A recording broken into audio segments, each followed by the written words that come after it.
आज दुनिया भर में 8वें अंतर्राष्ट्रीय योग दिवस का आयोजन पीएम मोदी ने मैसूर पैलेस में आयोजित कार्यक्रम में किया योग। इस बार की थीम मानवता के लिए योग। कर्नाटक के मैसूर पैलेस में 15,000 लोगों के साथ योग करते नजर आए पीएम मोदी। कहा, योग अब वे ऑफ लाइफ बन चुका है, संपूर्ण मानवता के लिए है योग। भारत के आध्यात्मिक केंद्रों ने जिस योग ऊर्जा को सदियों से पोषित किया, आज वो योग ऊर्जा विश्व स्वास्थ्य को दिशा दे रही है। आज दुनिया भर में करीब 25 करोड़ लोगों ने योग किया। सभी भारतीय दूतावास में भी योग महोत्सव का आयोजन। यूपी के सीएम योगी आदित्यनाथ भी योग करते नजर आए। लखनऊ के योग महोत्सव में लिया हिस्सा। नोएडा में बीजेपी अध्यक्ष जेपी नड्डा ने किया योग। सेक्टर 26 में आयोजित योग महोत्सव में पूर्व केंद्रीय मंत्री और नोएडा से सांसद महेश शर्मा ने भी किया योग। दिल्ली के त्यागराज स्टेडियम में मुख्यमंत्री अरविंद केजरीवाल ने किया योग। अहमदाबाद में साबरमती रिवर फ्रंट पर सीएम भूपेंद्र पटेल ने किया योग। ओडिशा के कोणार्क में केंद्रीय मंत्री अश्विनी वैष्णव ने सूर्य मंदिर में किया योग। दिल्ली में विदेश मंत्री एस जयशंकर ने अंतर्राष्ट्रीय योग दिवस के मौके पर आयोजित कार्यक्रम में किया योग। सिक्किम में इंटरनेशनल योग डे के मौके पर आईटीबीपी के जवानों ने किया योग। हिमाचल प्रदेश में इंडो तिब्बत बॉर्डर पर आईटीबीपी के जवानों ने 16,500 फीट की ऊंचाई पर किया योग। गुवाहाटी में भी आईटीबीपी की 33वीं बटालियन ने 8वें अंतर्राष्ट्रीय योग दिवस के मौके पर किया योग। उत्तराखंड में भी आईटीबीपी के जवानों ने 14,500 फीट की ऊंचाई पर किया योग। वाराणसी में 8वें योग दिवस के मौके पर गंगा घाट पर स्थानीय लोगों ने किया योग। जम्मू कश्मीर की पुंछ में आयुष मंत्रालय ने जिला जेल के अंदर योग महोत्सव का किया आयोजन। कैदियों ने बढ़ चढ़कर लिया हिस्सा। गुजरात के वडोदरा में योग दिवस के मौके पर शानदार रंगोली बनाई गई। हरिद्वार की पतंजलि योगपीठ में हजारों लोगों के साथ योग गुरु बाबा रामदेव ने किया योग। छोटे छोटे बच्चे भी कठिन आसन करते नजर आए।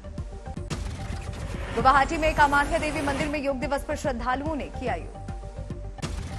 भोपाल में मुख्यमंत्री शिवराज सिंह चौहान ने सीएम आवास पर किया योग। उन्होंने लोगों से योग को अपनी दिनचर्या में शामिल करने की गुजारिश की।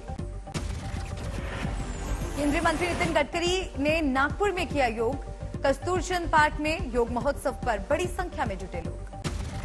दिल्ली में छत्तीसगढ़ सदन में योग करते नजर आए सीएम भूपेश बघेल। राज्य की जनता से की अपील, निरोग रहने के लिए योग को अपनी नियमित दिनचर्या का बनाया हिस्सा। जवानों में दिखा योग दिवस का उत्साह। बर्फीली पहाड़ियों पर किया योगाभ्यास। मुंबई में योग महोत्सव का दिखा उत्साह। मरीन ड्राइव पर बारिश के बीच योग करते नजर आए लोग। सोमनाथ मंदिर के बाहर बच्चों ने किया योग। गुजरात 75 आइकॉनिक लोकेशन पर आज योगाभ्यास किया गया। जम्मू कश्मीर के सोपोर में आतंकियों से सुरक्षा बल की मुठभेड़, 1 आतंकी ढेर। जम्मू कश्मीर के पुलवामा में भी सुरक्षा बल के आतंकियों से मुठभेड़। तुजान इलाके में आतंकियों की घेराबंदी। अग्निपथ स्कीम के विरोध के बीच आज पीएम मोदी की अहम बैठक। तीनों सेना प्रमुखों की होगी पीएम मोदी के साथ मीटिंग। इससे पहले बेंगलुरु में कल पीएम मोदी ने अग्निपथ के विरोध पर इशारों में कहा, रिफॉर्म से शुरू में हो सकती है परेशानी, लेकिन भविष्य के लिए लाभकारी।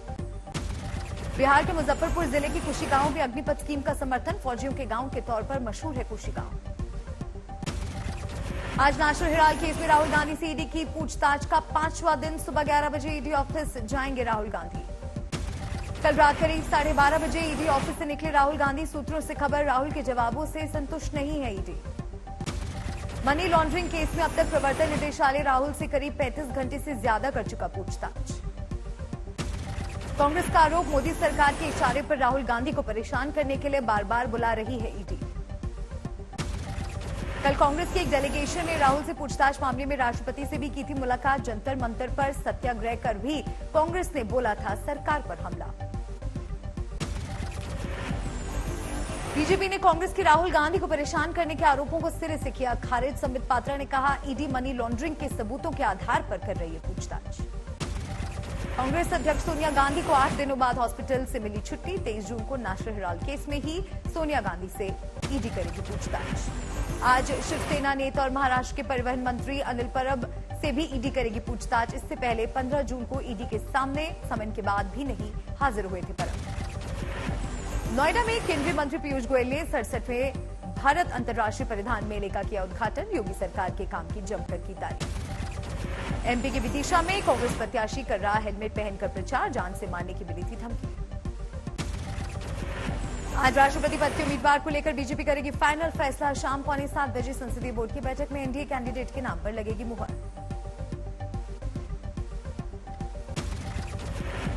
बीजेपी ने कहा सहयोगी दलों से बातचीत के बाद ही होगा एनडीए के राष्ट्रपति उम्मीदवार के नाम का ऐलान। राष्ट्रपति चुनाव को लेकर विपक्ष का भी मंथन जारी। एनसीपी सुप्रीमो शरद पवार ने आज बुलाई विपक्ष के 17 दलों की बैठक। राष्ट्रपति चुनाव पर विपक्ष की रणनीति को एक और झटका। शरद पवार के बाद गोपाल कृष्ण गांधी ने भी उम्मीदवार बनने से किया इनकार। राष्ट्रपति चुनाव को लेकर जारी है विपक्ष की माथापच्ची। एनसीपी प्रमुख शरद पवार ने असदुद्दीन ओवैसी को दिया बातचीत का न्योता।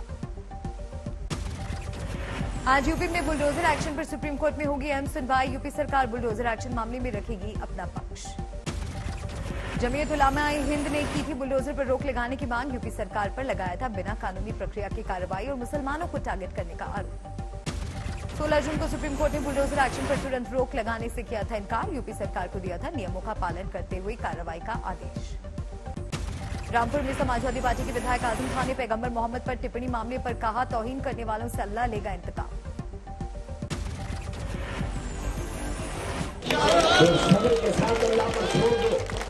हमारे पैगंबर इस्लाम की तौहीन करने वाले सारे इंतकाम अल्लाह लेगा और अल्लाह के इंतकाम से बड़ा किसी का इंतकाम नहीं होगा। सब्र के साथ अल्लाह पर छोड़। महाराष्ट्र में महाविकास अघाड़ी को राज्यसभा चुनाव के बाद विधान परिषद चुनाव में भी लगा झटका। एमवी अपने छठे उम्मीदवार को नहीं दिला पाया जीत। कांग्रेस के उम्मीदवार और मुंबई कांग्रेस अध्यक्ष भाई जगताप जीते, लेकिन चंद्रकांत हंडोरे की हुई हार। भाई जगताप बोले कांग्रेस के कुछ लोगों ने की गद्दारी। महाराष्ट्र में विधान परिषद चुनाव में बीजेपी के 5 उम्मीदवारों ने लहराया भगवा परचम। एनसीपी और शिवसेना के 2-2 उम्मीदवारों की जीत। कांग्रेस को मिली 1 सीट। महाराष्ट्र में महाविकास अघाड़ी को झटका देने के बाद नेता प्रतिपक्ष और पूर्व मुख्यमंत्री देवेंद्र फडणवीस ने जीते उम्मीदवारों को दी बधाई। हमारे 5 उम्मीदवार सबसे ज्यादा वोट लेकर यहां पर चुनकर आए हैं। मैं हमारे उम्मीदवारों का अभिनंदन करता हूं। एनसीपी से एकनाथ खड़से और रामराजे निंबाळकर, शिवसेना से आमशा पाडवी और सचिन अहीर ने दर्ज की जीत। महाराष्ट्र में विधान परिषद चुनाव में 10 सीटों पर थे 11 उम्मीदवार। बीजेपी बनाम कांग्रेस रहा एमएलसी चुनाव। मतदान के दौरान महाराष्ट्र विधानसभा में अद्भुत नजारा। शिवसेना और बीजेपी ने अपने उम्मीदवारों के समर्थन में की नारेबाजी। नतीजों से पहले ही महाराष्ट्र विधान परिषद चुनाव में एनसीपी को लगा था झटका। अनिल देशमुख और नवाब मलिक को कोर्ट ने नहीं दी थी मतदान की इजाजत। महाराष्ट्र विधान परिषद की 10 सीटों के लिए हुआ था मतदान। 285 विधायकों ने डाले वोट। सिद्धू मूसेवाला हत्याकांड में दिल्ली पुलिस को बड़ी कामयाबी। गोली चलाने वाले 3 शूटर्स को स्पेशल सेल की टीम ने गुजरात के मुंद्रा से दबोचा। मूसेवाला हत्याकांड को लेकर दिल्ली पुलिस का बड़ा खुलासा। आरोपियों ने 8 से 9 बार की थी पंजाब के सिंगर की रेकी। हमारी 19 तारीख को सुबह के टाइम हमारी जो स्पेशल सेल की टीम्स थी, इन्होंने इनको अरेस्ट किया है। ये है खारी मिट्टी रोड, विलेज बारोई, मुंद्रा पोर्ट के पास। 4 जुलाई तक पुलिस कस्टडी में भेजे गए तीनों आरोपियों के पास से AK-47 जैसी राइफल, पिस्टल और 9 हैंड ग्रेनेड भी बरामद। दिल्ली पुलिस के मुताबिक प्रियवत फौजी है, शूटर्स के पूरे मॉड्यूल का हेड। मूसेवाला मर्डर के समय गोल्डी बराड़ के सीधे संपर्क में था। पुलिस ने बताया शुरुआती तफ्तीश में सभी 9 सदस्यों ने जहर पीकर सुसाइड किया।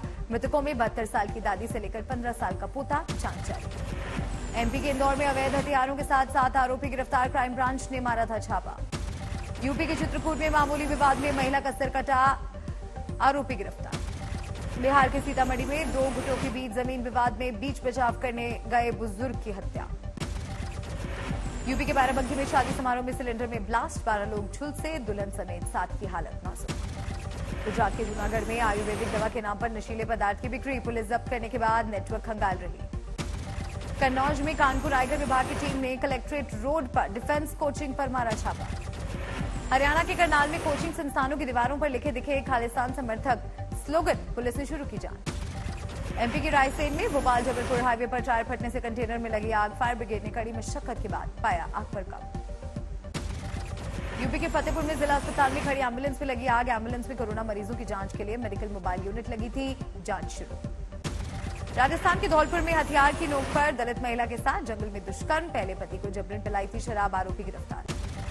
फतेहपुर में 50 हिंदुओं के धन परिवर्तन का आरोप। पुलिस ने केस दर्ज कर 3 आरोपियों को किया गिरफ्तार। एमपी के इंदौर में प्यार के नाम पर झांसा देकर गर्भपात कराने का आरोप। केस दर्ज कर आरोपी की तलाश।